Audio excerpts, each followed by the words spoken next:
तुझे 5 लाख तो दे दूंगा खुदा बख्श, लेकिन तूने कपास की पहली चुनाई तक मुझे 8 लाख रुपए देना होगा। तुझे मंजूर है तो ठीक, नहीं तो उल्टे पांव लौट जा यहाँ से। मुझे मंजूर है मलिक साहब, और मुझे यकीन है इस दफा मेरी कपास पूरी बस्ती में सबसे ज्यादा होगी और मैं पहली चुनाई में आपका 8 लाख रुपया दे जाऊंगा। तो चल पे ठीक है, शाम को अपनी जमीन के कागजात लेता आई और जमानत के तौर पे, और मुझसे 5 लाख ले जाना। जी ठीक है मलिक साहब, मैं शाम को जरूर अपनी जमीन के कागजात लेकर आ जाऊंगा। आपकी बड़ी मेहरबानी, मेहरबानी आपकी। वाह भाई वाह, इससे अच्छा कारोबार तो कोई हो भी नहीं सकता।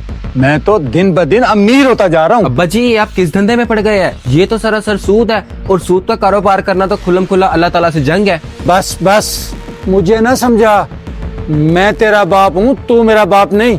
तू सिर्फ अपनी पढ़ाई पे तवज्जो दे, अपनी पढ़ाई पे। अब्बा जी मैं तो पढ़ाई पर ही तवज्जो दे रहा हूँ, और जो कुछ मैं पढ़ लिख कर सीख रहा हूँ ना, मैं वही आपको बता रहा हूँ। ये सरासर हराम है सूद, और हराम कभी किसी को रास नहीं आता। और बेटा मुझे ना सिखा, तुझे मैं पाल रहा हूँ और मुझे पता है कैसे कमाया जाता है। तू आम खा, आम गुठलियां ना गिन। अब्बा जी मैं आपको बता रहा हूँ, ये हराम हमें एक दिन ले डूबेगा। आया बड़ा मुझे समझाने वाला।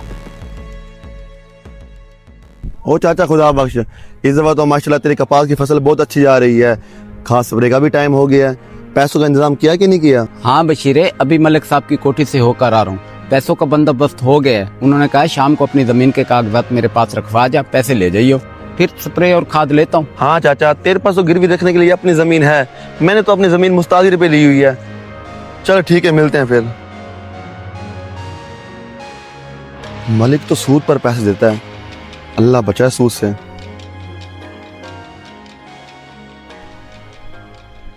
चाचा जी एक बात कहूँ आपसे, ये हराम के पैसे आप अपनी फसलों पे मत लगाए, क्योंकि ये हराम है और ये आपके हलाल पैसों को भी ले डूबेगी। देखो बेटा, मेरी है मजबूरी, और आजकल सारी दुनिया इस सूद पे चल रही है, तो छोड़ो, बस ये बातें कहने की हैं सब।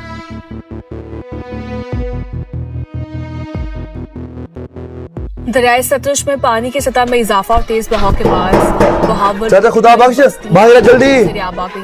और बशीरे क्या हो गया? कौन सी ऐसी आफत आन पड़ी जो इतना जोर से दरवाजा पीट रहा है? चाचा तुझे कुछ नहीं पता, तू यहाँ आराम से बैठा, वहाँ अपनी जमीनों वाला बंद टूट गया है। और तू क्या बकवास कर रहा है? ओ चाचा तुझे यकीन नहीं है तो मेरे साथ चल के देख ले। हाँ हाँ चल चल, अल्लाह अल्लाह रहम फरमा।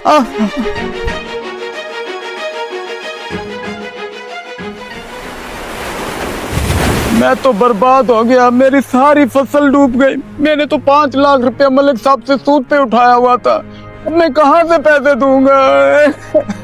चाचा अब क्या हो सकता है, अल्लाह के आगे किसकी चलती है। हमारे जमीन तो जमीन, हमारे घर भी डूबने वाले हैं। ये हमारी गुनाहों की शामत है चाचा। उस लड़के ने सही कहा था, ये सूद हराम है, सूद असल रकम को भी ले डूबता है। काश मैं उसकी बात मान लेता और सूद का पैसा अपनी कपास पे न लगाता। मलिक साहब हम बर्बाद हो गए। सैलाब में हमारा सब कुछ बह गया, यहाँ तक कि हमारा माल, हमारे जानवर, हमारा सब कुछ, मकान तक बह गया। अब आपके पैसे मैं कहाँ से दूंगा? हमें माफ कर दे मलिक साहब। माफी ना मांग खुदा बख्श, सूद लेने वाला और सूद देने वाला कभी आबाद नहीं हो सकते, बर्बादी इनका मुकद्दर होती है। मैंने ये सब काम छोड़ दिया, मैंने तुझे माफ किया, मैंने तुझे माफ किया। मलिक साहब आप सच कह रहे हैं ना? मैं सच कह रहा हूँ खुदा बख्श, इस हराम की कमाई ने मेरे बेटे की जान ले ली। खुदा भाई मेरे बेटे की जान ले ली।